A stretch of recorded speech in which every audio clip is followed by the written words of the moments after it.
akan melakukan pembentukan kesepakatan kelas atau biasa kita sebut dengan keyakinan kelas. Nah, kesepakatan kelas nanti ini akan dibuat bersama antara anak-anakku dengan Bapak Guru. Nah, sebelumnya kan kita kenal ada di dalam kelas itu yang namanya peraturan. Apa biasanya bunyinya peraturan kelasnya? Iya, contohnya seperti ini ya. Tidak boleh datang terlambat.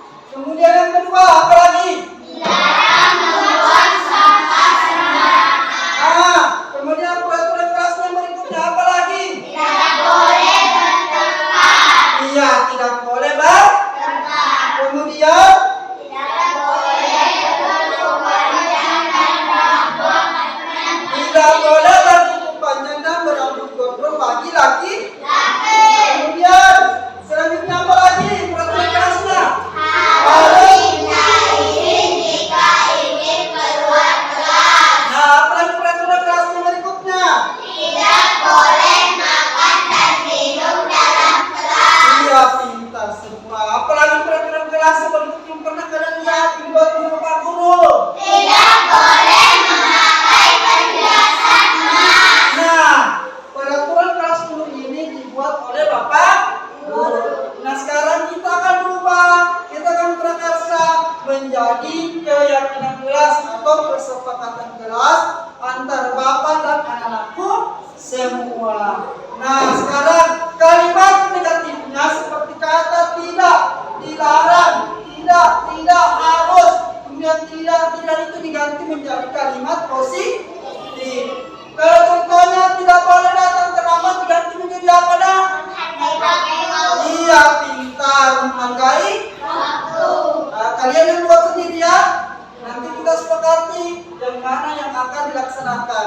Dan hari ini kita buat keyakinan kelas, kita buat kesepakatan bersama apa yang harus kita lakukan antara aku dan kamu, antara kamu dan aku. Nanti akan dipasang di kelasnya. Jadi setiap hari dilihat saya punya kesepakatan dengan Bapak Guru. Saya tidak boleh iya, pintar.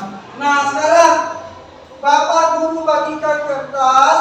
Silakan kita tuliskan kemauannya yang mau dilaksanakan dengan mengganti kalimat tidak dilarang itu menjadi kalimat yang positif. Sekarang Bapak Guru bagikan, ingat ya, ditulis pada bagian depan karena ini ada lemnya mau ditempel nanti ya. Jadi bagiannya jangan tulis di belakangnya ini dah. Sini tulis ya. Di belakangnya lem. Ada lem di depannya, kita tulis di belakangnya. Oke. Silakan tulis. Tulis namanya ya. Nah, di belakangnya lem ditulis karena ditempel nanti di. Tulis namanya. Kita rubah kesepakat ke peraturan kelasnya menjadi kesepakatan kelas atau keyakinan kelas. Sekarang silakan tulis dulu namanya ya. Biar tidak apa-apa banyak. Tulis nama mata di sini di. Sini dulu nama mata. Tulis apa yang tulis itu, misalnya dari kata tidak boleh datang terlambat kita mau ganti jadi apa? Nanti kita sepakati bersama. Tulis misi dulu yang sesuai dengan anak yang bisa ditulis. Ingat setiap gambar tulis nama atau kalau pindah lagi sebelah di.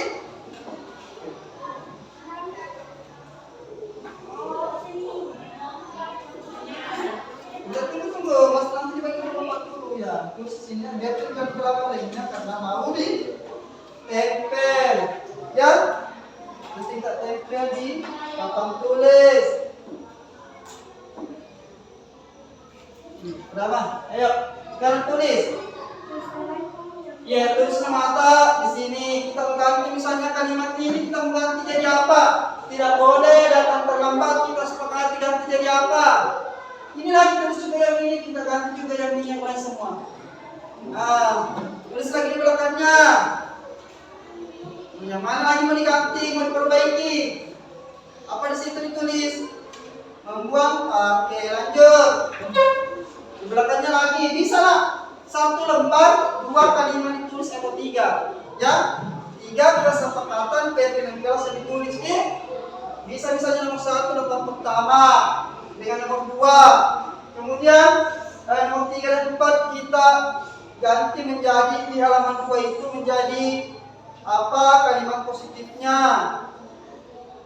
Nah, misalnya kata tidak boleh berpanjang dan berambut panjang bagi laki-laki ini diganti menjadi kalimat apa supaya menjadi positif? Menjaga apa? Kesehatan tubuh. Iya, pintar. Silakan diisi. Setelah itu nanti kita tempel masing-masingnya. Tulis namanya.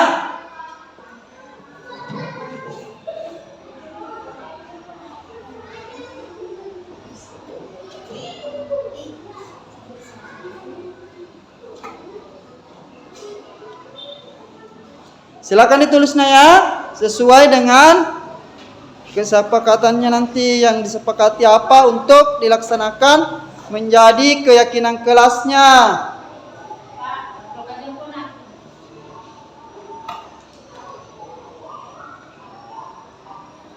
Tulis silakan.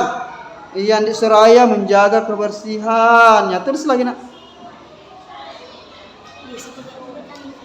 Iya, di belakangnya lagi. Nah, situ tulis nama saya nanti kita tempel. Wilda sudah Wilda.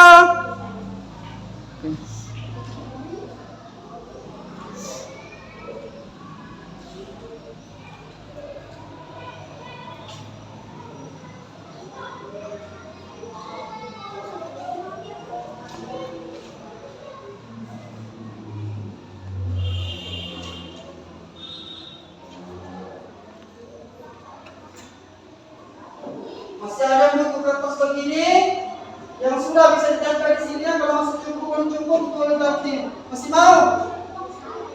Nah, jangan salah, bisa diganti. Nah, masih mau? Nah, warna apa? Iya, tulis sama nama tadi. Nanti ditempel. Masih mau? Nah, oke, tulis lagi. Oke, ada yang sudah? Nah, bisa diganti semuanya, kita nanti sepakati. Nanti kita dibaca apa yang mau kita perbaiki.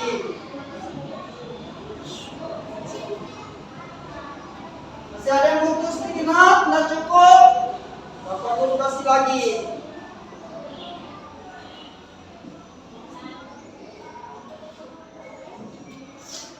Yang sudah nanti ditempel ya.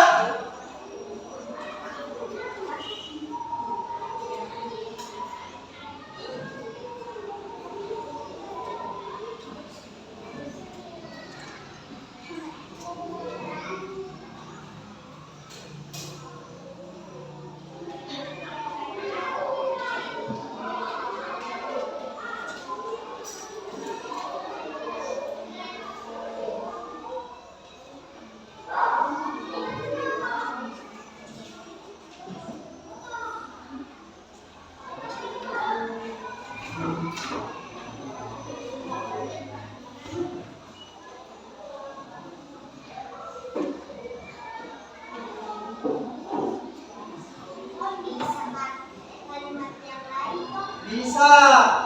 Nanti kalimatnya adalah kalimat positif.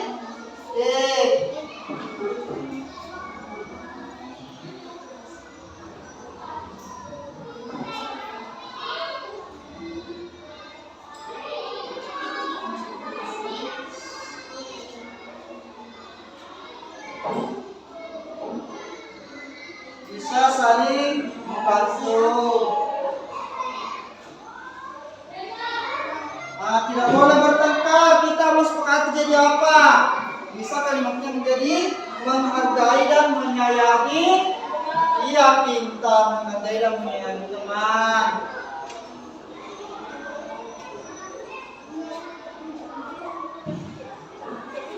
Sudah ya? Ada yang sudah? Kalau sudah ditempel, sudah. Nah, tulis iya. Tulis bertempel ya. Apa kita tempel semua nanti di sini. Iya, ada apa? Nah, tulisnya ada apa?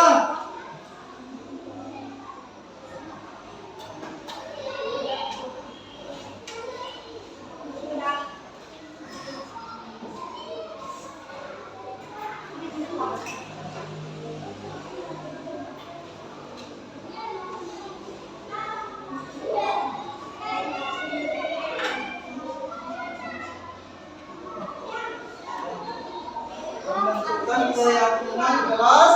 Sudah? Jangan enggak, sudah selesai semua? Ya, kalau enggak dipakai jangan. Ya silakan Bunda, enggak dipakai ini. Tempel itu Bunda sini, tempel yang sudah ya. Oke, sini bawa sini tempel. Sini. Tulis Wahyu. Wahyu.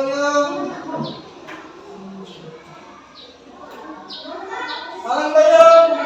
Ini saja. Yang lain. Nah, sini tempel.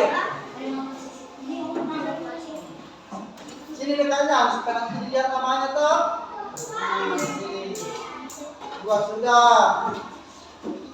Kita di sini nak, Jom. Ini ya. Ya sini.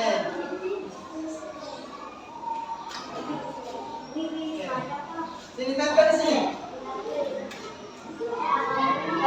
Satu-satu ya.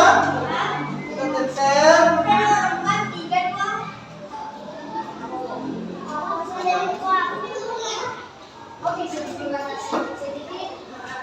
Banyak, tempel sini Bunda, banyak Bunda tulisnya. Yang mana dulu? Sini. Ayo, mana lagi? Nah. Yang mana lagi Bunda?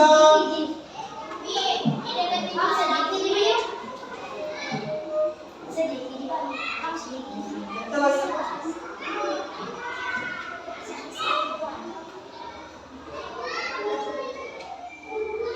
Buat ya. Tempel sini. Ada jenama apa tak? Sini lagi. Ya.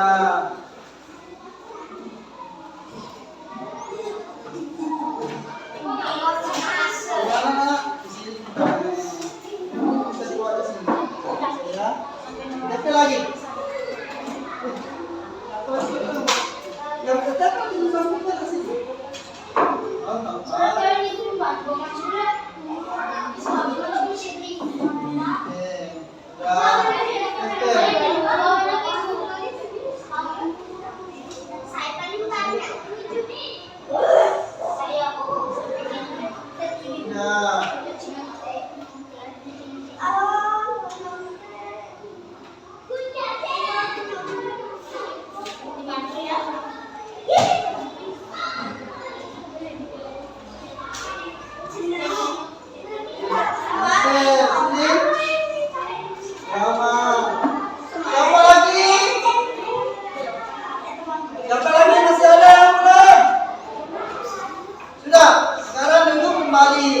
Nah sekarang Bapak Guru akan bacakan kesepakatan atau kemauan yang kalian tuliskannya.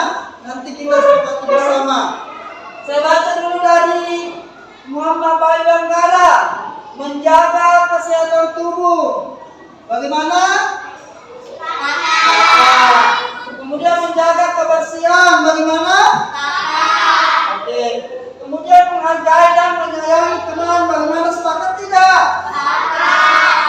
Oke, kita lanjut dari depannya. Menjaga keamanan, menghormati guru. Sepakat tidak? Kemudian saling menghargai satu sama teman. Ya sama tadi ya. Kemudian tidak boleh datang terlambat. Sepakat atau tidak?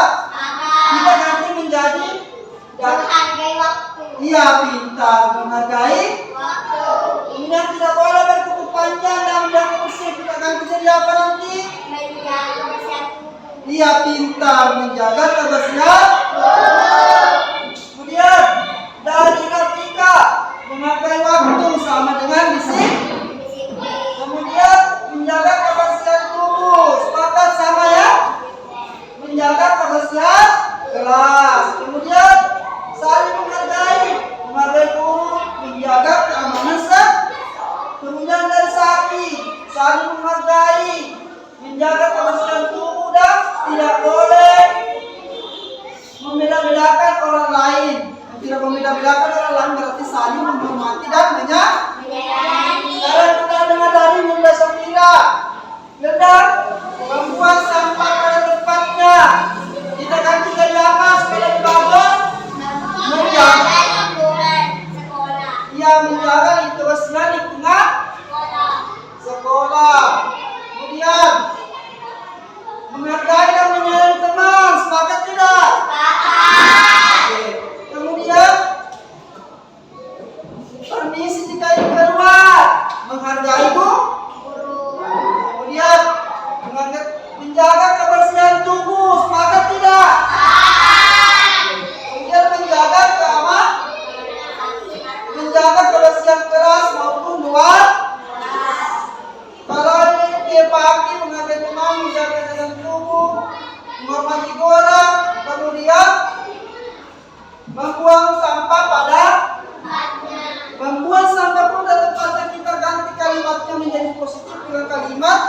menjaga kebersihan kita.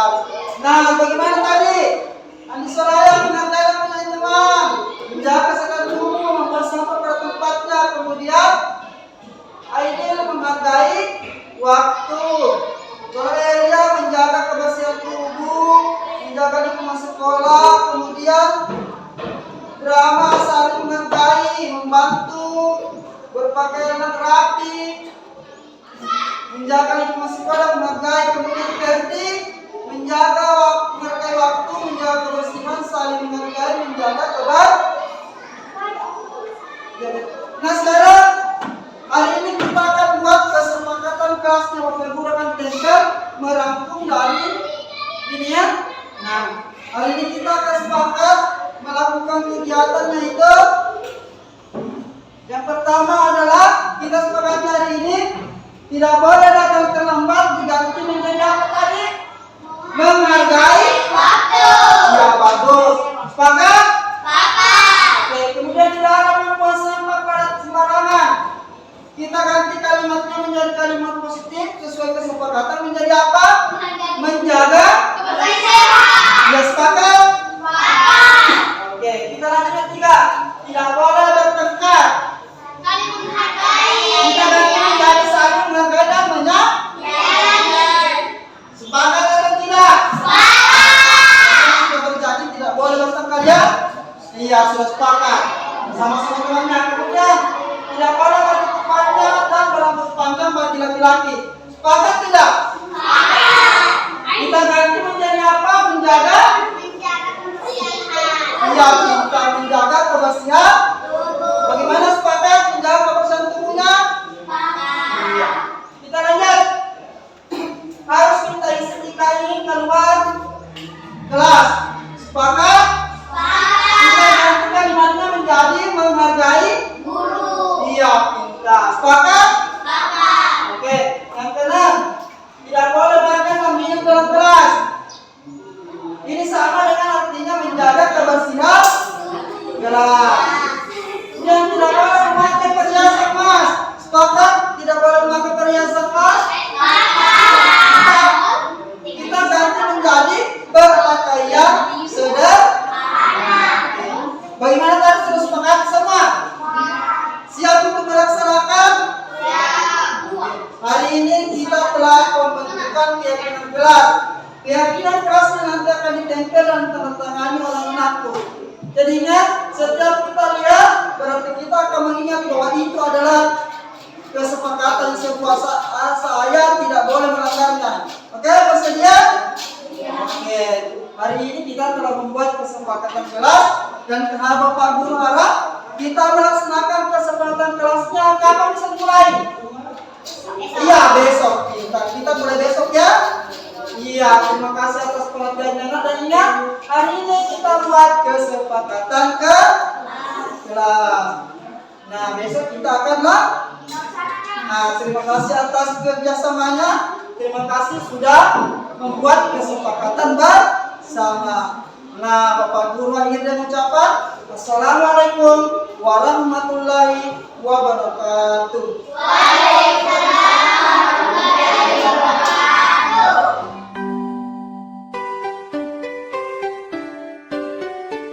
Assalamualaikum warahmatullahi wabarakatuh.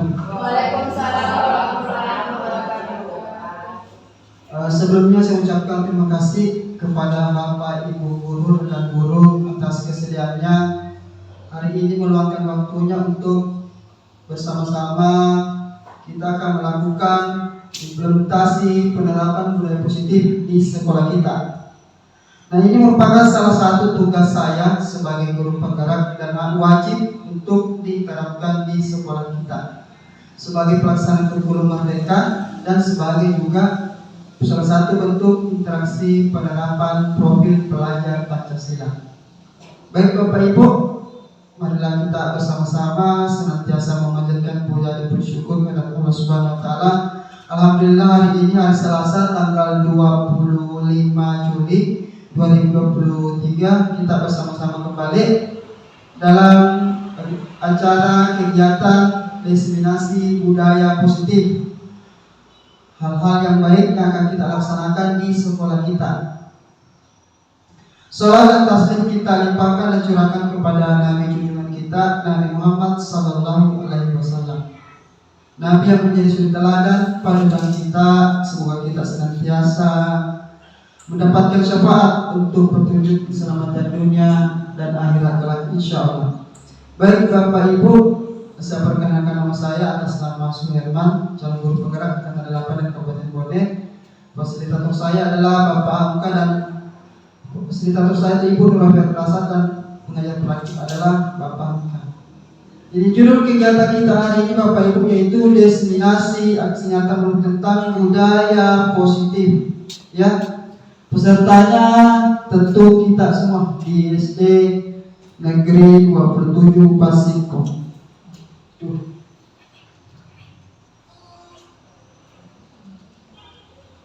Ya.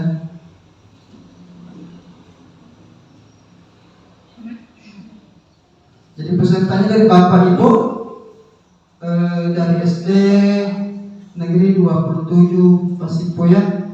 Hari ini kita akan bersama-sama akan menerapkan hal-hal yang baik yang ada di sekolah kita. Mulai dari kedisiplinan, cara belajar, cara mengajar dan lanjut kepada bagaimana menciptakan pembelajaran kepada murid kita yang aman, nyaman dan menyenangkan. Jadi sekedar perkenalan dari saya Bapak Ibu. Kemudian kita lanjut diseminasi aksi nyata modul 1.4 tentang budaya positif yang harus kita terapkan di sekolah sebagai langkah awal untuk melakukan perubahan pembelajaran terhadap murid-murid kita di kelas. Nah, peserta kegiatan ini adalah tentu dari Bapak Ibu sebagai salah satu bentuk penerapan dan pembebasan untuk melakukan kegiatan yang baik berdasarkan budaya-budaya yang ada di sekolah kita atau kekuatan-kekuatan yang ada di sekolah kita. Latar belakang dilaksanakan diseminasi adalah untuk menciptakan kondisi aman, nyaman bagi murid kita sesuai dengan filosofi Bapak Pendidikan, yaitu Bapak Ki Hajar Dewantara, yaitu pendidikan yang memberikan kebahagiaan yang setinggi-tingginya baik sebagai manusia maupun anggota masyarakat. Artinya di sini Bapak Ibu, kita menciptakan bagaimana siswa-siswi kita itu menjadi manusia yang merdeka, belajar dengan aman tanpa merasa tekanan. Sekarang sistem pembelajaran adalah pembelajaran yang berpusat kepada siswa-siswi kita. Ya, jadi sekarang kita tidak terlalu repot menjelaskan, menguraikan, mendefinisikan serta memberikan dampak terhadap pembelajaran. Kita tinggal menciptakan pembelajaran yang lebih berpusat pada siswa pada murid kita dengan merancang suatu pembelajaran yang lebih baik. Nah, tentu untuk menunjukkan hal tersebut yaitu dengan penerapan budaya positif untuk memenuhi segala kebutuhan murid dengan mengembangkan nilai-nilai kebajikan universal. Bapak Ibu mungkin paham apa itu nilai kebajikan, termasuk di dalamnya adalah disiplin, kemudian tanggung jawab, percaya diri, kolaboratif. Itu semua adalah bagian-bagian dari nilai kebajikan sekolah yang harus kita terapkan bersama dengan siswa-siswi kita di kelas. Hal tersebut dapat terterapkan dengan memenuhi segala kebutuhan murid dengan mengembangkan nilai itu untuk semua ekosistem sekolah secara kolaborasi atau kerjasama dari kepala sekolah, guru, dan murid kita.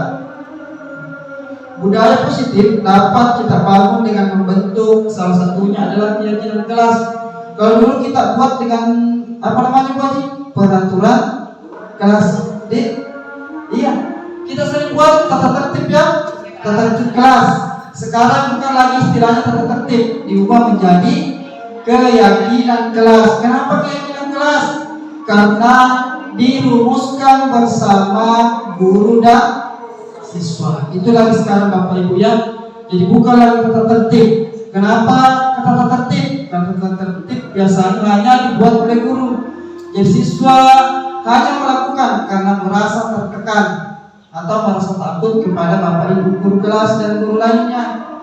Ini kalau keyakinan kelas kita rumuskan bersama dengan siswa. Inilah yang akan kita bantu nanti setiap kelas, mulai kelas 1 sampai kelas 6 bapak ibu ya. Nanti kita buat itu masing-masing keyakinan kelas.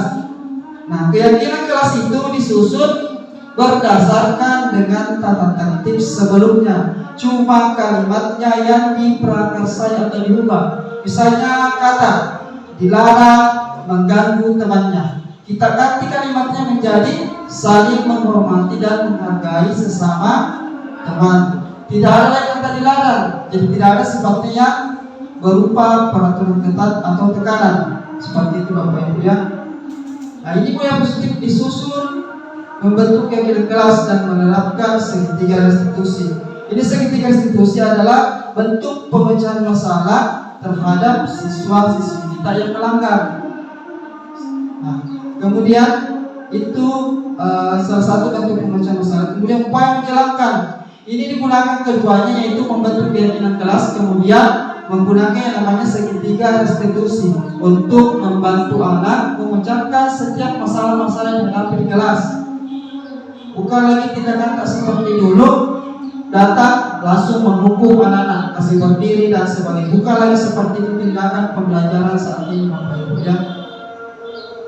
Ini gunanya supaya kita bisa bersama-sama membimbing siswa kita menyadari kesalahannya.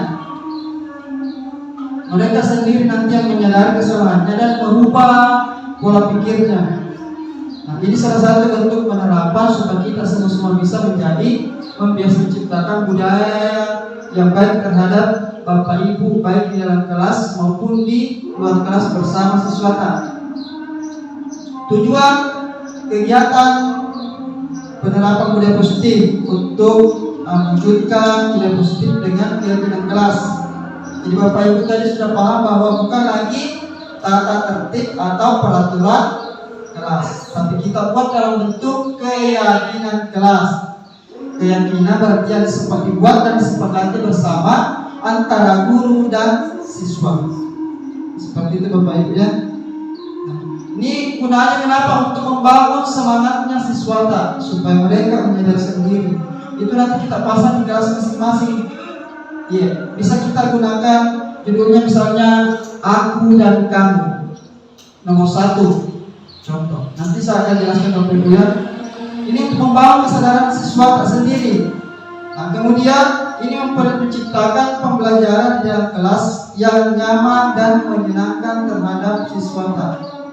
Kemudian yang terakhir adalah pembelajaran yang berpihak pada murid. Semua sistem kurikulum sekarang adalah pembelajaran dirancang yang berpihak kepada murid. Semuanya sekarang terlaksanakan seperti itu bapak ibu ya.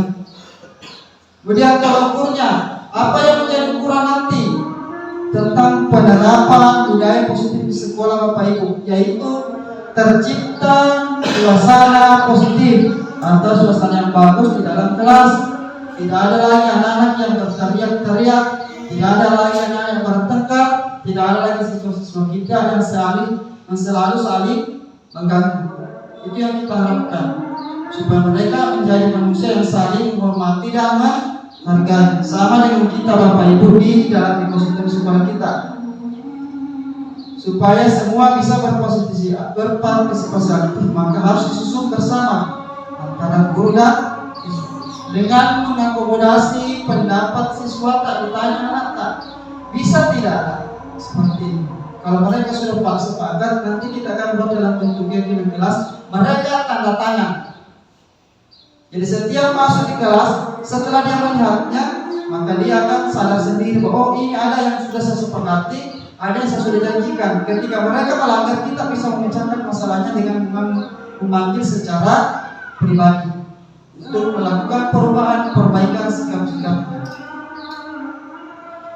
Kemudian yang diharapkan terlibat di sini bapak ibu adalah semua warga sekolah, mulai dari kepala sekolah, guru dan murid, harus menerapkan ini kegiatan budaya positif, terutama disiplin diri untuk secara konsisten, bukan hanya hari ini, tapi besok dan seterusnya. Dukungan yang dibutuhkan tentu kita membutuhkan dukungan kolaborasi bersama kepala sekolah, guru, murid dan orang tua agar mewujudkan budaya positif sekolah berlanjut di rumah. Apa harapannya supaya anak kita terbiasa di sekolah disiplin? Ketika mereka pulang di rumah, mereka membawa kebiasaan yang baik di rumahnya. Seperti budaya kebiasaan anak-anak kita masuk di kelas menutup pintu, tok, assalamualaikum, sebagai bentuk saling menghargai. Jadi ketika mereka sudah terbiasa seperti itu di sekolah, anak-anak kita pulang di rumah akan melakukan hal yang baik yang sama yang mereka lakukan di rumah di sekolahnya. Coba kita bisa lihat anak-anak kita yang anak-anak sendiri, ketika mereka sudah terbiasa menutup pintu di TK atau di SD misalnya, ketika dia sampai di rumahnya, anak-anak kita itu tidak akan masuk atau keluar dari rumah tanpa pamit dan mencium tangan. Seperti itu Bapak Ibu ya.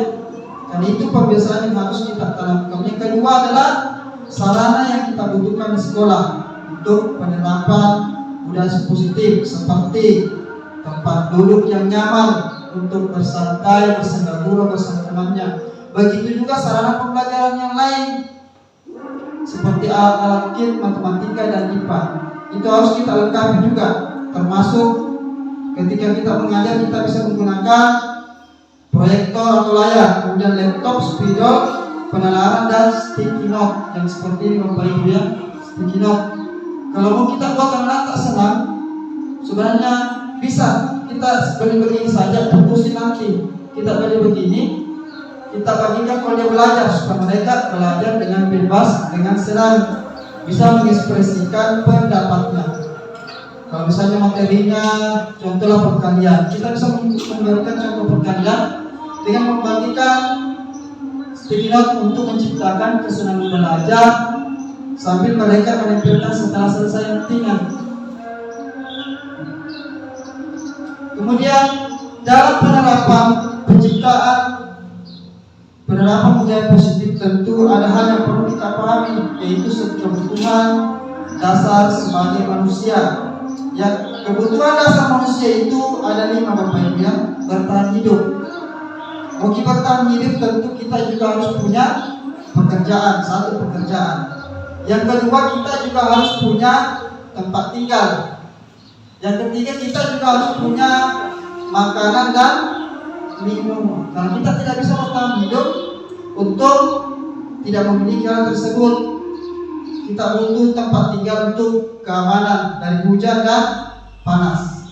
Kalau makanan kan jelas untuk konsumsi tubuh, pakaian untuk melindungi tubuh. Begitu juga dengan kendaraan yang kita gunakan untuk bepergian. Kemudian yang kedua Bapak Ibu, yaitu kita kebutuhannya manusia itu adalah kasih sayang dan rasa diterima. Inilah yang dibutuhkan siswa, kasih sayang dan rasa diterima. Jadi kita harus berlaku adil terhadap siswa secara keseluruhan. Jangan ada yang dibedakan. Ya, kita tidak boleh membeda-bedakan siswa dari si A karena cantik, si B karena jelek. Tidak boleh Bapak Ibu. Kita harus memberikan perlakuan yang sama bagi semua murid kita di kelas. Jangan sampai ada di kelas kita panggil anak-anak dengan label. Contoh, karena dia hitam kita panggil bolong. Jangan Bapak Ibu ya. Jangan sampai ada seperti itu. Atau kalau ada murid dia kebetulan dia kan rambutnya geribu, kita label dia panggil dia kata, ayo geribu, sini. Jangan Bapak Ibu ya. Karena itu dapat menurunkan semangat dan membuat anak tersisihkan. Jadi harap Bapak Ibu, kali seringkali kita lakukan ya. Kadang ada anak-anak kita panggil oleh labonde. Kalau satu kali mungkin kita sebut bagus ya Bu. Tapi kalau temannya yang sebut di labonde, akhirnya anak kadang merasa jengkel. Akhirnya melakukan hal yang tidak diinginkan. Itu yang kita hindari. Jadi Bapak Ibu jangan sampai ada yang memberi label pada anak dengan nama yang tidak seharusnya. Setiap anak itu Bapak Ibu itu unik, memiliki kemampuan tersendiri. Jadi anak kita harus dilayani dengan kasih sayang semua. Harus diperhatikan. Kalau murid memang dia senang belajar di bawah, biarkan dia di bawah sambil belajar. Karena ada anak itu senangnya dia belajar sambil goyang-goyangkan pensilnya, ada yang belajar sambil lihat buku saja, ada yang belajar sambil di mata, karena kemampuan belajar kita itu beda-beda. Karena setiap anak itu memiliki bakat dan potensi yang berbeda-beda. Sama dengan kita, ya. Mungkin Bapak Ibu guru ada yang senangnya di seni, tapi ada yang senang di olahraga. Begitu juga yang lain, ada yang senang untuk kegiatan yang lainnya. Bersama dengan anak. Kemudian kenapa orang melakukan sesuatu? Karena ingin penguasaan. Mereka ingin dihargai oleh temannya. Sehingga sering kita temukan anak-anak itu menunjukkan jati dirinya di kelas karena ingin menjadi menguasai. Sambil kita memiliki kekuasaan. Kemudian kebebasan. Ini kebutuhan dasar manusia, kebebasan. Ini kita merasa bebas tanpa tertekan. Jadi murid-murid ingin merasakan kebebasan.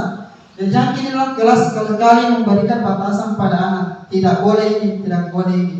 Biarkan mereka sendiri melakukan apa yang menjadi bakat minatnya sepanjang tidak melanggar keyakinan kelasnya. Biarkan mereka berkembang sesuai dengan apa potensi yang dimiliki.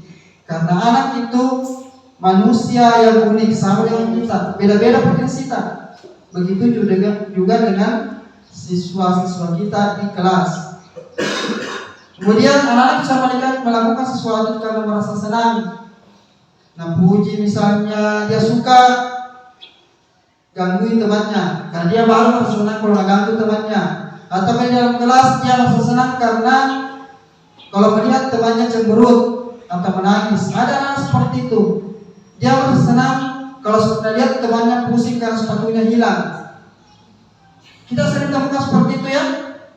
Karena kita keluar kelas tidak ada sepatu kukuan satu, ada lagi temannya yang simpan di tempat tertentu karena dia memang kesenangannya seperti itu.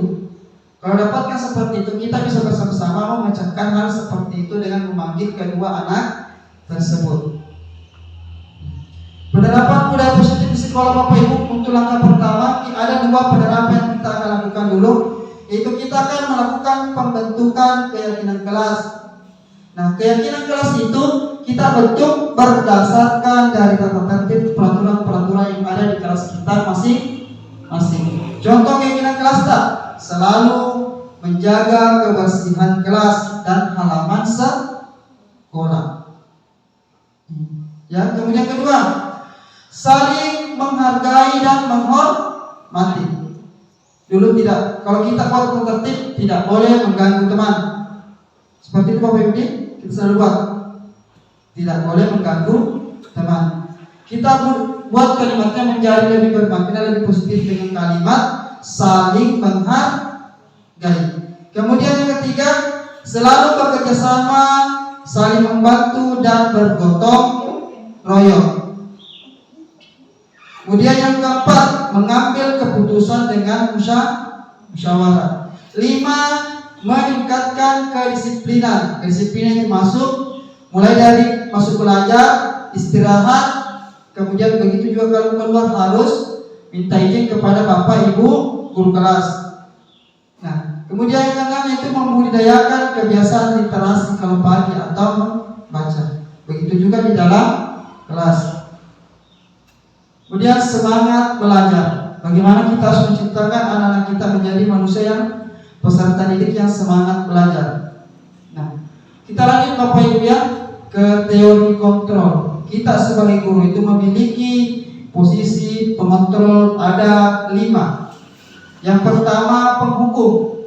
Yang mana contohnya kalau penghukum? Ada anak-anak yang terlambat langsung dikasih berdiri. Kamu itu selalu terlambat.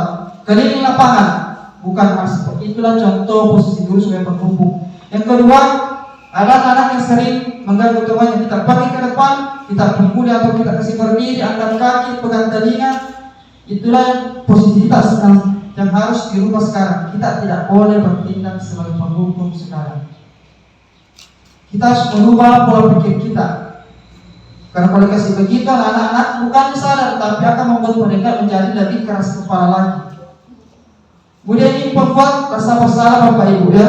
Ada pembuat rasa bersalah.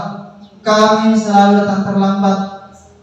Kamu mau saya dimarahi oleh kepala sekolah kalau saya bisa dia lihat kamu sering terlambat. Itu Artinya seolah-olah kesalahan yang dibuat anak kita selalu dilimpahkan karena kita tidak mau ditegur oleh bapak ibu kepala sekolah. Kemudian yang ketiga itu sebagai teman, kita itu sebagai teman mengajak anak kita yang selalu melakukan pelanggaran disiplin misalnya. Nah, posisi keempat, terus kontrol yang keempat itu sebagai pemantau. Nah, ini yang sering kita menagih terus anak kita. Misalnya ada pekerjaan matematika, bagaimana tugasnya sudah harus dikerjakan dengan tertulis, tidak mutlak sekarang Bapak Ibu. Anak-anak harus belajar dengan tertulis. Kalau tugasnya bisa saja bukan tertulis. Misalnya kita suruh anak-anak kita, ya, misalnya kegiatan praktek, kita suruh anak-anak kita membuat karya fiksi. Jangan kita kan cuma hanya cerita, berikan kebebasan anak kita. Kamu nak membuat karya puisi apa? Kalau dia merasa puisi, biarkan dia buat puisi. Kasih ada di bahasa Indonesia Bapak Ibu ya, ada membuat karya fiksi itu seperti itu, cerita, legenda, fable dan sebagainya. Jadi jangan batasi mereka hanya satu arah. Berikan kebebasan kepada mereka untuk mengerjakan tugasnya sendiri. Anda tetap dinilai sesuai dengan kemampuannya karena ada namanya sekarang pemenuhan bakat potensi yang dimiliki oleh anak-anak kita. Nah, posisi kita sebagai guru yang kelima adalah sebagai manajer. Manajer artinya kita yang mampu membantu anak, bagaimana anak kita yang di kelas memiliki solusi untuk memecahkan masalah sendiri. Kita memfasilitasi murid-murid kita yang selalu melakukan pelanggaran atau kesalahan. Nah, bagaimana modelnya Bapak Ibu? Ini ada namanya pemecahan masalah dengan 3 tahapan, atau kalau di guru penggerak kita kenal dengan segitiga restitusi. Yang tahapan pertama itu ada namanya tahapan validasi tindakan. Nah, validasi tindakan contohnya Bapak Ibu, saya kasih contoh ya. Misalnya Ibu Aji, ada muridnya yang bernama, siapa namanya murid Ibu Aji 1? Bisa disebutkan misalnya contoh salah satu murid tak? Siapa bisa disebutkan salah satu contoh nama murid tak? Misalnya ada murid yang sering terlambat. Taruhlah siapa kemarin yang Faiz. Misalnya Faiz. Contoh Faiz. Ini murid Faiz seringkali datang terlambat di kelas. Kalau mau belajar, karena kita sudah belajar, dia sudah terlambat. Besok terlambat lagi. Nah, salah satu contohnya kita tidak boleh langsung bertindak sebagai penghukum atau langsung kita hukum sesuatu, tidak boleh Bapak Ibu ya. Jangan seperti itu. Tanyakan dulu kepada siswata, panggil baik-baik. Itu namanya validasi tindakannya. Kenapa kamu terlambat nak? Tanya baik-baik. Saya terlambat karena misalnya terlambat Pak, ataukah tidak ada yang hantar. Jangan langsung seperti ini, bahkan kasih hukuman misalnya lari keliling lapangan, ataukah kita beri hukuman yang lain. Jangan Bapak Ibu ya, tidak boleh sekarang seperti itu. Kita harus memahami dulu permasalahan anak-anak kita. Nah, jangan sampai ada yang terlalu di kelas yang terlambat kasih berdiri. Tanya dulu anak-anak kita, Bapak Ibu, selama ini kalau ada yang terlambat sekarang tidak boleh seperti itu. Bisa selidiki dulu. Seperti teman kita Ibu Ani, dia terlambat karena mengurus misalnya orang tuanya yang sudah lanjut usia. Sama dengan kita. Kalau ada sesuatu yang terlambat, tanya dulu. Tidakkan validasi dulu tindakannya. Kenapa kamu terlambatnya? Ada apa? Seperti itu ya. Kemudian kita lanjut.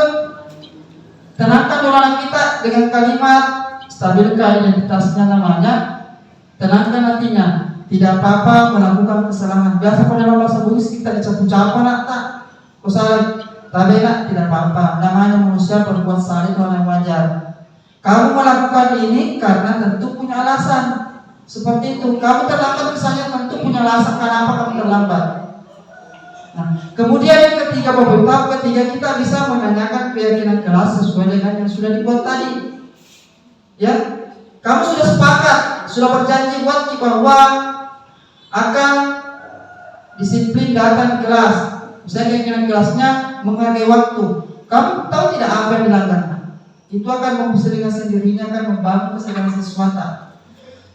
Pemecahannya bagaimana lagi?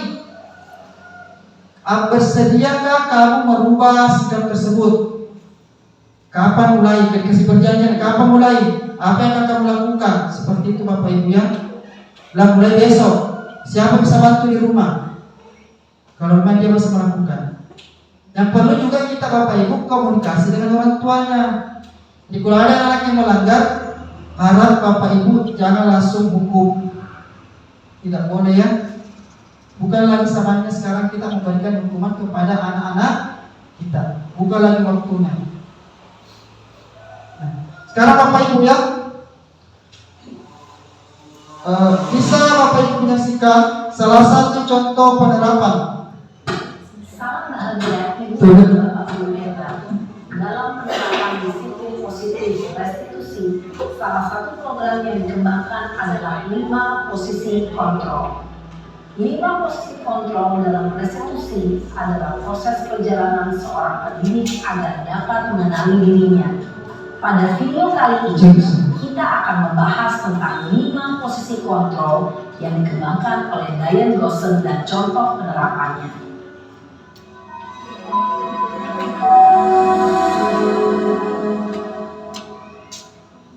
Lima posisi kontrol itu adalah 1. Posisi penghukum, 2. Posisi pembuat merasa bersalah, 3. Posisi teman, 4. Posisi pemantau atau monitor, dan 5. Posisi manajer. Untuk lebih memahami kelima posisi tersebut, mari kita saksikan kasus Naren yang terlambat hadir 20 menit di sekolah dan melihat bagaimana kelima posisi kontrol dalam menghadapi masalah tersebut.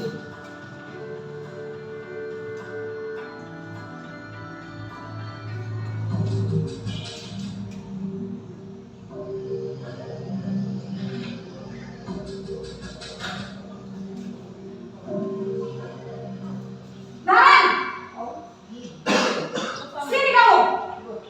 Wah, ini posisi penghubungnya. Selamat pagi Bu. Sebagai penghubung. Selalu terlambat. Kamu deh, pasti terlambat. Maaf Bu, saya Apa? Apa coba? Alasan kamu apa lagi? Kapan sih kamu tidak terlambat? Malas sekali ya kamu jadi anak.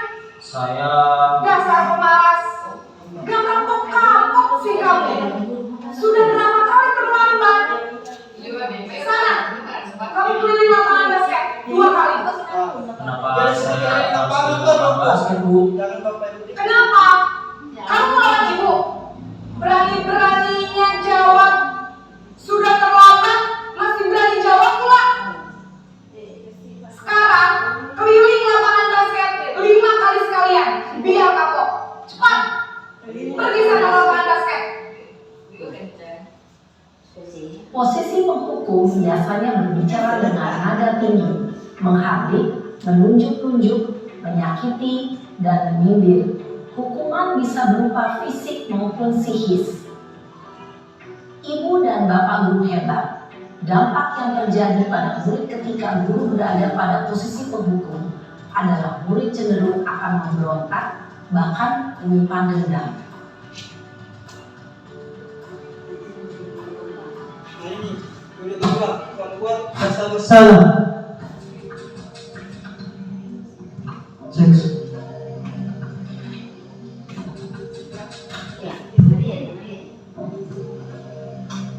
Naren!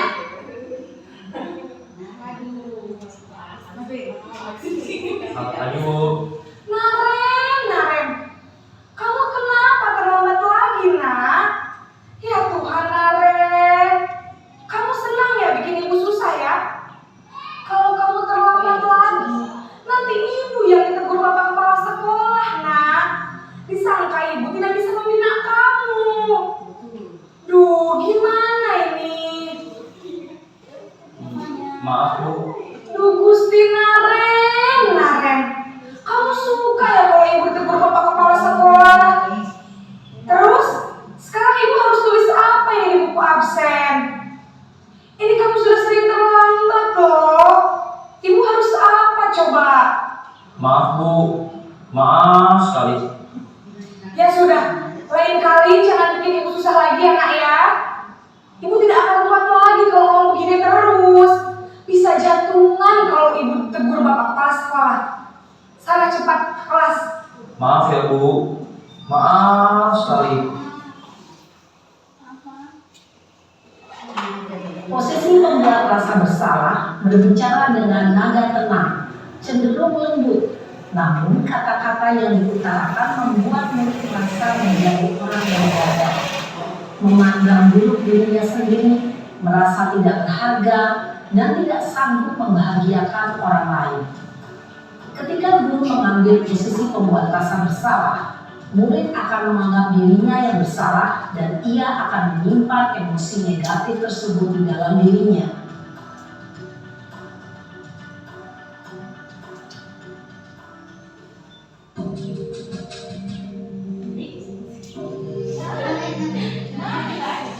Coba tidaknya kita bandingkan nanti yang mana harus kita lakukan sebagai guru.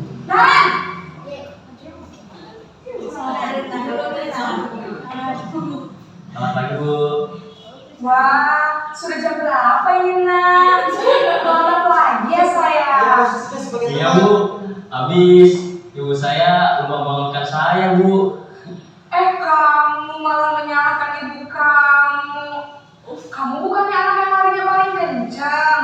Kok terlambat sih? Iya Bu, saya memang lambat bangun tadi. Jadi biarpun saya lari kencang, tetap gak kekejar Bu. Ya sudah sana. Nanti lain kali larinya lebih kencang lagi ya. Biar gak terlambat lagi. Bikin senang ibu. Demi ibu. Bisa kan? Bisa lah Bu. Ya sudah sana masuk kelas. Ibu beresin urusan absen kamu. Kamu ini ada-ada saja. Dalam posisi teman, guru berbicara dengan nada suara ramah, akrab, cenderung bersenda gurau untuk menjaga suasana tetap santai. Murid akan merasa senang, aman, dan akrab dengan guru. Identitas yang tercipta adalah identitas sukses atau berhasil. Namun, perlu diingat, karena ini masih dorongan eksternal, maka ada faktor ketergantungan dari murid kepada orang tertentu. Di sini guru absennya, sehingga di lain waktu murid bisa berperilaku baik, namun hanya kepada orang-orang tertentu saja.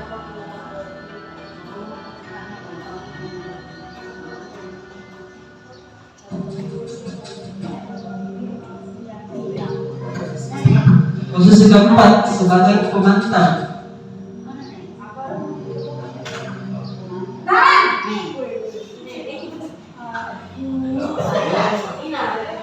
Selamat pagi Bu. Naren, apa peraturan sekolah kita tentang jam berapa kita harus masuk sekolah, nak?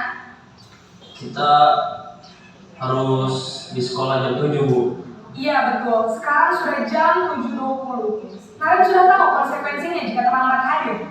Paham Bu, saya harus tinggal kelas pas jam istirahat selama 20 menit. Iya benar, konsekuensinya demikian. Jadi nanti jam 9.30 pas istirahat, kamu harus tinggal di kelas, kerjakan tugas tambahan untuk ketertinggalan kamu, ya? Baik Bu. Posisi pemantau mengandalkan penghitungan atau data untuk mengontrol murid. Guru mengarahkan murid berdasarkan peraturan dan konsekuensi. Seorang pemantau menunjukkan bahasa tubuh dan ekspresi wajah yang datar dan cenderung formal.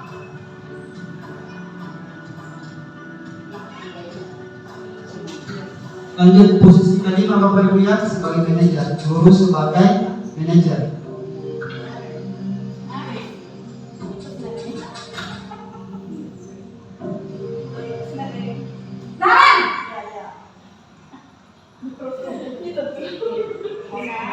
Selamat pagi Bu. Selamat pagi, Naren.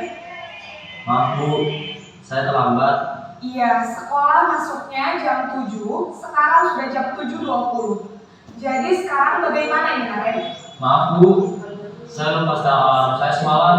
Baiklah, menurut kamu, keyakinan sekolah yang mana yang perlu kamu tingkatkan? menghargai diri sendiri dan orang lain mungkin ya Bu. Setuju. Jadi, apakah Naren meyakini prinsip saling menghormati tersebut? Iya Bu, saya meyakininya. Apakah Naren bersedia memperbaiki masalah keterlambatan ini? Bersedia Bu. Bagaimana kamu akan perbaiki masalah keterlambatan ini? Saya akan coba untuk tidak lupa menyetel alarm saya Bu. Baik, kalau Naren lupa menyetel alarm di rumah, ada orang yang kira-kira bisa bantu mengingatkan tidak? Ada Bu, kakak saya, Kak Emma. Ada lagi selain Kak Emma? Selain Kak Emma, ada ibu saya. Baik, jadi yang mengingatkan Naren adalah Kak Emma dan ibu kamu ya? Kira-kira akan mulai setel alarm kapan nih Naren? Setelah pulang sekolah, akan segera saya lakukan.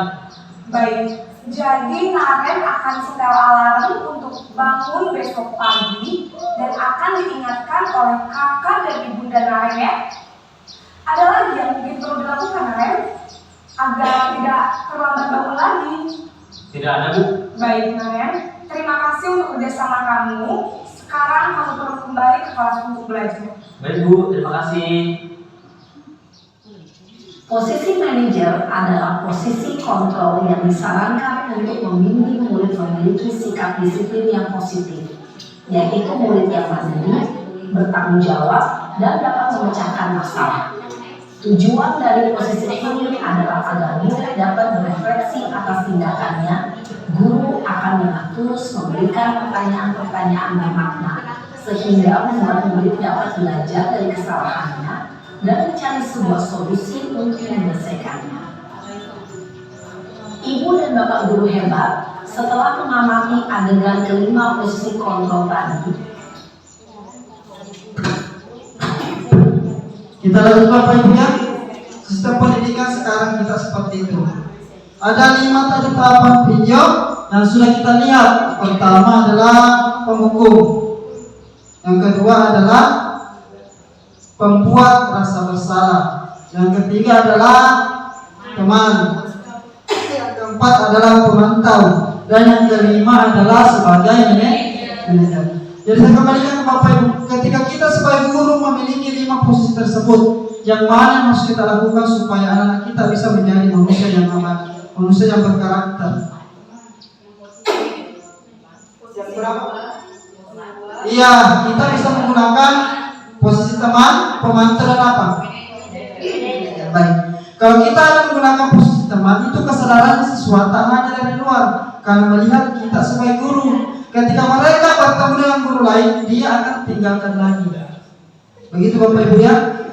Ketika kita sebagai guru kelas, kita posisikan diri kita sebagai pemantau dan teman.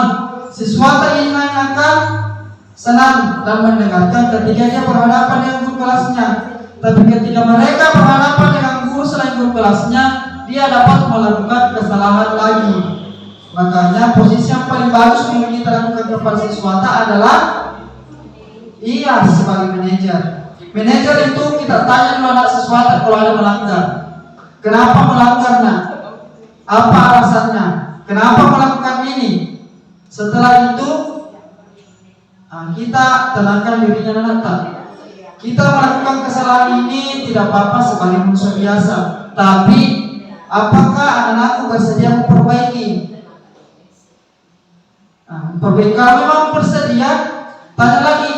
Apa kira-kira yang melakukan supaya bisa memperbaiki? Tidak apa-apa juga kita menggunakan keluarga untuk membantu murid tersebut bagaimana mereka bisa berubah. Kan kita Bapak Ibu punya di grup masing-masingnya. Kita harus mencari hubungan sekolah dengan keluarga, terutama kepada orang tua siswa-siswi kita. Kalau memang ada siswa-siswi kita yang memiliki sikap dan perilaku yang sering melanggar dengan kegiatan-kegiatan yang sesuai harapan Bapak Ibu di kelas, seperti itu. Diharap Bapak Ibu, ini salah satu contoh kegiatan yang harus kita lakukan bersama di kelas. Jika kita ingin melakukan suatu perubahan, tentu kita harus mengubah dari sikap dan perilaku kita. Kita itu adalah contoh terhadap siswa-siswi kita, terutama kedisiplinan dalam belajar dan mengajar di kelas. Kita harus jadi contoh Bapak Ibu kalau kita mau dicontoh oleh siswata. Karena guru itu adalah harus menjadi contoh terhadap siswa-siswa kita. Bagaimana murid kita bisa disiplin kalau kita sendiri yang selalu datang terlambat. Jadi harap Bapak Ibu kebiasaan-kebiasaan positif seperti ini supaya dijalankan sesuai dengan komitmen kita sebelumnya. Disiplin dan bertanggung jawab bersama atau bekerja sama dalam setiap kegiatan sekolah. Ini arahnya kemana? Ke kurikulum merdeka yang sekarang kita laksanakan, yaitu 5 penerapan profil pelajar Pancasila. Yang pertama itu beriman dan bertakwa kepada Tuhan Maha Esa dan berakhlak mulia. Ini sesuai kurikulum sekarang kita gunakan. Kemudian kedua adalah mandiri, ketiga bernalar kritis, berkebinekaan global, bergotong royong dan kreatif. Ini yang harus kita capai di penerapan kurikulum merdeka yang sekolah dengan menggunakan budaya positif terhadap guru dan siswa. Jangan siswa kita disiplinkan sementara kita sendiri yang tidak bisa disiplin Bapak Ibu ya. Kita harus menjadi contoh yang baik pada siswa-siswa kita di kelas. Nah, kenapa kita lakukan ini? Karena kita mengharapkan sikap murid yang toleransi, selalu menghormati, integritas, kemudian mandiri, menghargai, antusias, empati, ingin tahu, kreativitas, kerjasama, percaya diri dan komitmen. Itu yang kita harus bangun terhadap siswa-siswi kita, supaya mereka memiliki nilai-nilai yang ada seperti di atas, terutama itu peduli, rajin, disiplin, bertanggung jawab, berani, bahagia, semuanya ya. Ini ada beberapa nilai yang harus kita tanamkan kepada siswa-siswi kita sebagai bentuk penanaman siswa yang lebih berkarakter baik. Ini yang harus kita terapkan ke siswa semua. Terutama sekali yang paling perlu kita angkat adalah rasa percaya diri siswa ya. Jadi harap Bapak Ibu mulai sekarang kita komitmen melakukan hal-hal baik di sekolah kita. Kalau ada siswa bermasalah, jangan lagi ada yang bertindak sebagai penghukum, karena sudah tidak sesuai dengan kurikulum yang kita gunakan sekarang. Kita harus membimbing siswa-siswi kita menjadi manusia yang berkarakter, menjadi manusia yang sadar dengan tugas dan tanggung jawabnya. Dia lebih percaya diri dan bertanggung jawab. Itu yang kita harapkan dari sekarang Bapak Ibu. Nah, tentu dari hal itu kita harapkan dari contohnya dari kita semua. Ya, kita dulu jadi contoh dulu. Karena kita itu dalam pendidikan kita, guru itu sebagai teladan. Kita harus jadi contoh. Jadi jadilah contoh yang baik terhadap siswa-siswi kita segalanya, baik dari pakaian, tutur kata, tingkah laku dan lainnya. Kita harus diperlihatkan kepada siswata. Karena kebiasaan itu lahir dari hal-hal yang selalu dilihat siswata, apalagi kalau kelas 1. Kalau siswata sering lihat ini dan hal yang tidak bagus, itu dia akan tiru. Jadi jadilah contoh yang baik kita dengan menerapkan budaya-budaya positif di kelas, di sekolah kita, agar dapat menjadi contoh, menginspirasi anak-anak kita, membangun kesadaran anak kita dari dalam, bukan dari luar karena takut, tapi kesadaran dari dalam yang harus kita bangun terhadap siswata. Itu yang perlu kita bangun, kesadaran siswata. Jadi demikian Bapak Ibu, hari ini tentang penerapan budaya positif. Saya harap kita semua rekan guru bisa menerapkan bersama. Insya Allah kita bersama-sama membangun karakter anak-anak kita di sini, anak didik kita di sini. Tentu mulai melalui kesadaran Bapak Ibu untuk menciptakan kebiasaan-kebiasaan yang bagus. Seperti saat ini kita sudah terbiasa dengan datang pagi, baca Al-Quran pagi untuk siswata, berbaris sebelum masuk, begitu juga sebelum pulang. Itu harus rutin kita laksanakan supaya kita bisa dikenal oleh siswa-siswa kita nantinya ketika mereka tamat. Jadi saya harap Bapak Ibu kita bisa bersama-sama menerapkan budaya positif di sekolah kita. Yang pertama adalah pembuatan kegiatan kelas. Jadi kita sama-sama membuat kesepakatan dengan siswa kita. Yang kedua adalah menerapkan pemecahan masalah sebagai posisi otoritas sebagai manajer ketika ada siswa yang melakukan pelanggaran atau kesalahan. Jangan ada bertindak lagi sebagai penghukum. Kan itu bukan lagi zamannya sekarang Bapak Ibu ya. Demikian, assalamualaikum warahmatullahi wabarakatuh. Waalaikumsalam.